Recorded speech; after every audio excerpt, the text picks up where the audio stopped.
Es una escena que se repite casi todas las semanas en miles de hogares.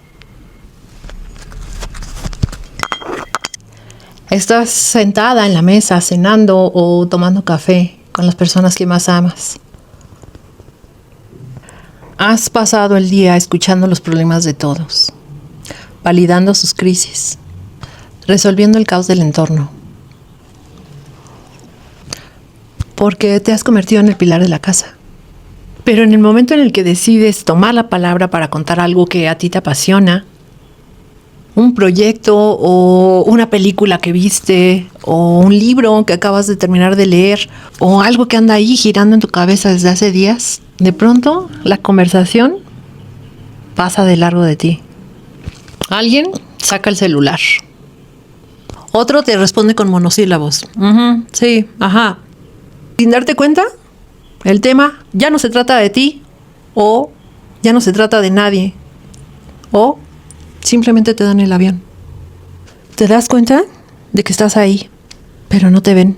Tu palabra ha perdido valor porque te ven como un servicio de atención permanente y no como una persona con sus propios deseos.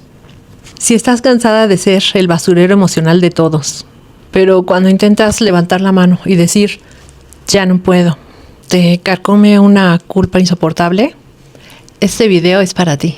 Hoy no vengo a darte recetas o fórmulas mágicas o consejos de esos de psicología de revista.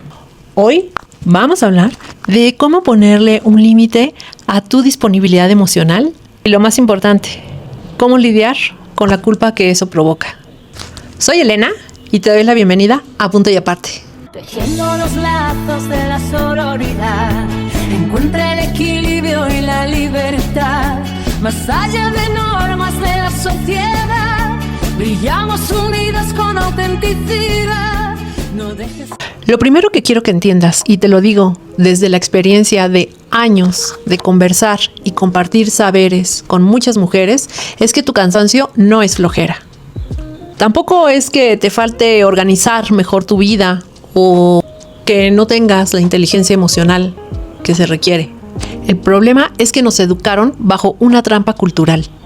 Nos enseñaron que una buena mujer, una madre amorosa y entregada o una pareja que siempre está ahí para escuchar con todo el amor, debe tener una disposición emocional del 100%, 24 horas, los 7 días de la semana.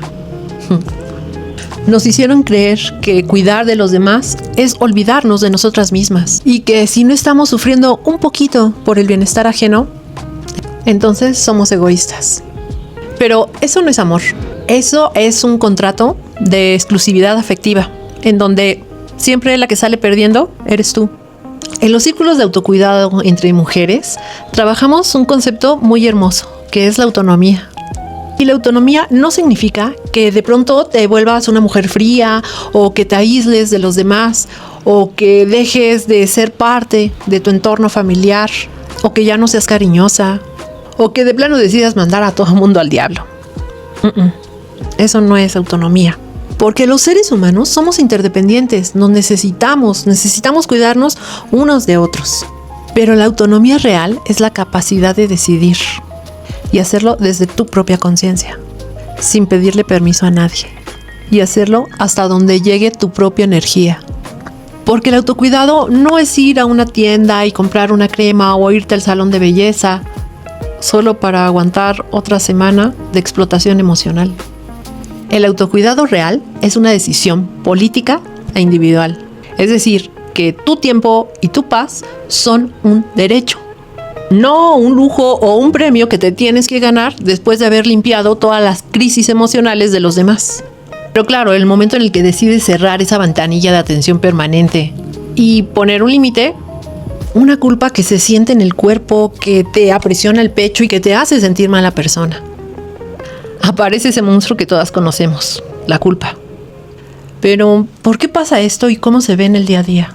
Pasa porque la culpa no es un sentimiento natural. La culpa es algo que nos sembraron en la mente desde hace muchos siglos.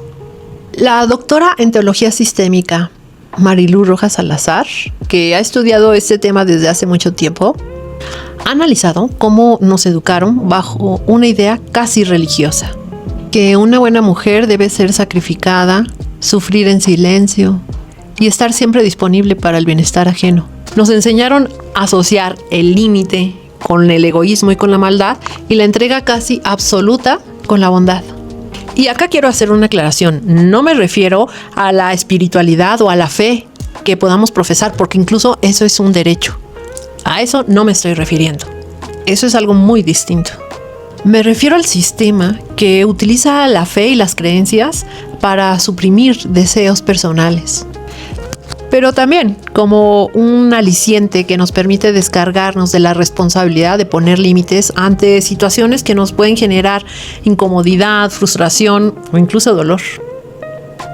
Pero regresando a los límites, cuando tú decides cerrar esa ventanilla de atención permanente, tu círculo más cercano experimenta una especie de abstinencia, de esa escucha a sus dolores y malestares que ya no encuentran eco. Y es que estaban tan acostumbrados a tu resolución gratuita que el entorno se sacude cuando ven que tú ya no estás disponible para solucionarles la vida. Y es ahí cuando se activa un mecanismo de control que es tan antiguo: el hacerte sentir una mala persona. En el día a día, esto se ve en detalles muy sutiles, pero muy pesados de cargar.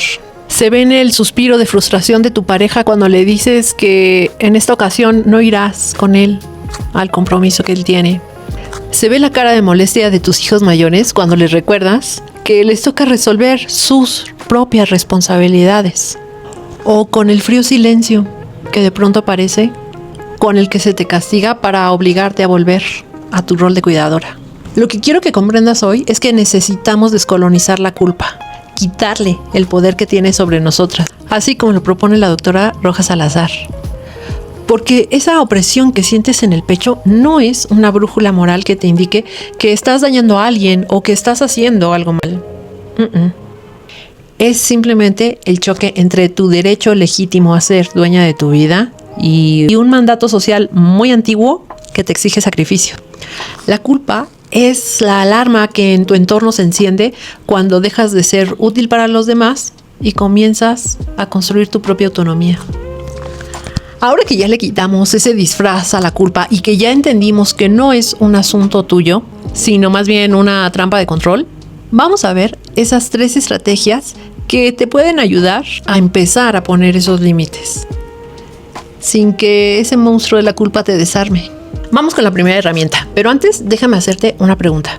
Detente un momento, cierra los ojos y contesta. ¿Qué es lo que haces exactamente con tu cuerpo cuando cuentas algo que te causa o te genera emoción y los demás simplemente te dan el avión?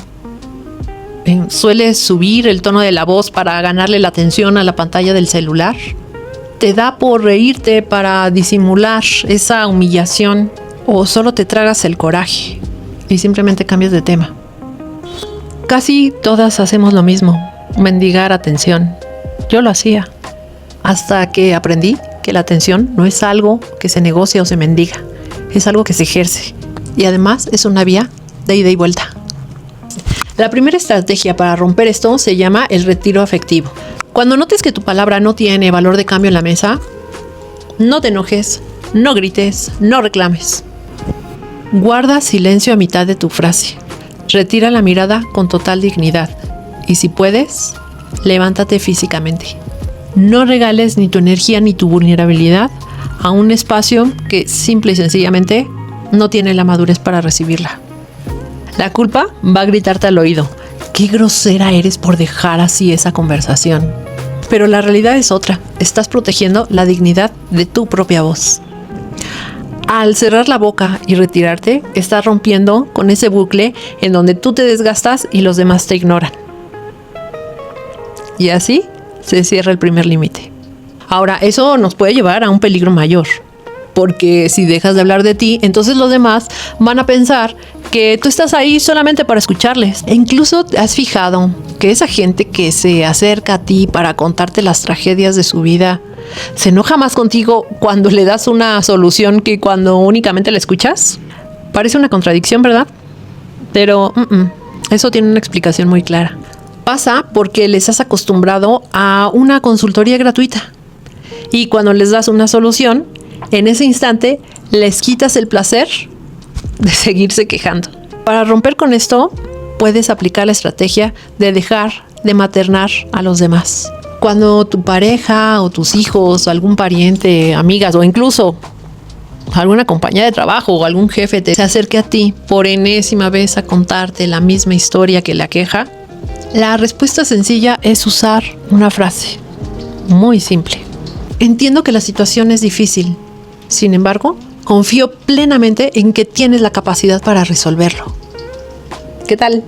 Inmediatamente después, das un paso atrás. No cedes, no ofreces soluciones y no asumes cargas. Simplemente les devuelves la responsabilidad de solucionar sus propias vidas. Te van a decir que estás fría o que qué te pasa, que no eres la misma, que si estás enojada. Pero recuerda, lo que estás haciendo es erradicar ese parasitismo emocional que te está enfermando. Y esto nos deja con la última herramienta. Aunque te voy a confesar, es la más difícil de todas. Porque toca un recurso muy valioso que la mayoría de las mujeres no tenemos: nuestro tiempo. Hace casi un siglo, la escritora Virginia Woolf escribió una frase que se quedó grabada en la historia. Ella decía que para que una mujer pueda ser la dueña de su vida, necesita tener dinero y una habitación propia.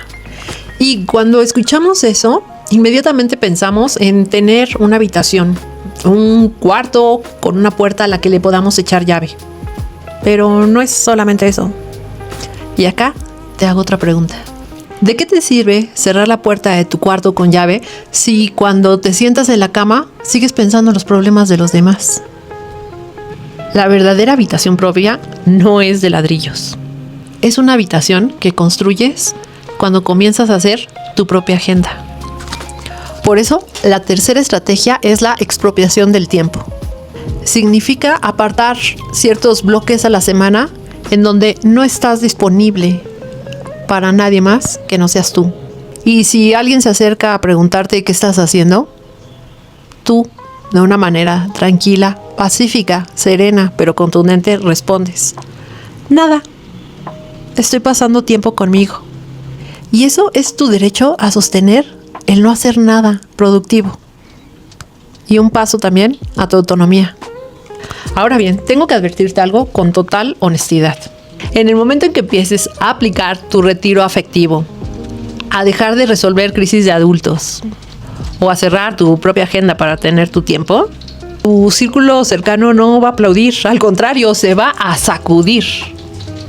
Te van a empezar a mirar raro y vas a escuchar frases como: estás fría, te ves distinta, ya no eres la misma. Y acá es cuando viene el golpe más duro. ¿Te has fijado qué pasa dentro de tu cuerpo en el instante preciso en que dices no? Al principio no se siente bonito. Tampoco se siente como una victoria. Lo que sientes es un bajón en el estómago, o un nudo en la garganta, o una opresión en el pecho que te quita el aire.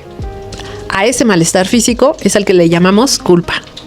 Y la trampa es que, como al principio se siente tan mal, tu primer impulso es hacer algo para echarte para atrás y tratar de aliviar ese malestar físico. Y entonces cedes.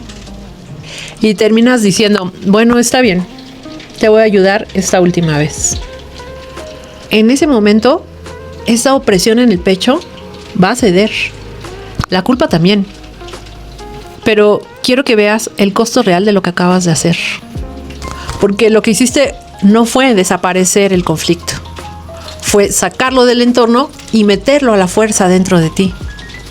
Sin darte cuenta, decidiste enfermar tu cuerpo para mantener la paz de tu casa. Desde la experiencia colectiva de muchas mujeres que analizamos estos procesos, entendemos que el cuerpo es nuestro primer territorio. Y es que el cuerpo tiene memoria, tiene historia y resiente cada uno de esos silencios que guardamos para no incomodar a los demás. Y esa colitis crónica o ese dolor de hombros insoportable o ese insomnio que de pronto te despierta a las 3 de la mañana, definitivamente no son casualidad, ¿eh? Son esos límites que no le pusiste a los demás encarnados en tu propia salud. Nos enseñaron que la culpa es esa señal de que somos malas personas. Hoy quiero que cambies ese chip por completo. La culpa es el costo de salida de un rol de sacrificio que ya no te pertenece.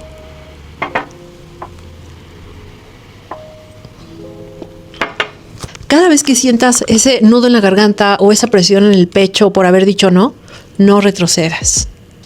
Solo míralo de frente. Respira profundo. Date un par de segundos. Habítalo. Y comprende que ese malestar es la resistencia de tu cuerpo a tu propia autonomía. Aunque no lo creas. Sostener durante 5 minutos esa incomodidad por establecer límites te va a ahorrar años de amargura y quizás, en una de esas, hasta de alguna enfermedad. Y créeme cuando te digo que el dolor de la culpa pasa, ¿eh? Pero el daño del silencio perpetuo se queda en tus huesos. Aprender a poner límites a los demás y sostener esa culpa en el cuerpo no es un camino sencillo. Y quiero ser muy clara en esto. No es algo que tengas que hacer encerrada en tu habitación sola y peleando en secreto con el mundo. No es así. Tampoco tienes que hacerlo todo de un jalón. Querer implementar todas estas estrategias de un día para otro en tu vida, por supuesto que va a tener un costo emocional para ti muy alto. No, para nada. Es más, te aconsejo que no lo hagas así. Ve poco a poco, paso a pasito. Es más, plantéalo como parte de esos 26 momentos que puedes regalarte en este 2026. Una gran trampa del bienestar moderno es hacernos creer que el autocuidado es una tarea individual. Que si estás agotada es tu culpa por no saber gestionar tu propia vida. Pero desde la perspectiva del autocuidado colectivo sabemos que la salud no se recupera desde el aislamiento. Se recupera cuando compartimos nuestras experiencias, cuando nos escuchamos las unas a las otras. Y también cuando entendemos que lo que te pasa a ti, me pasa a mí, probablemente le pasa a una prima, quizás a mi vecina, es más, hasta a mi jefa, porque en realidad nos pasa a miles de mujeres. Romper con el mandato de la Mujer Maravilla es un proceso que no es fácil, que es complejo y que incluso puede hasta resultar doloroso. Quizás todo lo que te he contado en esta tarde te haga un poco de sentido.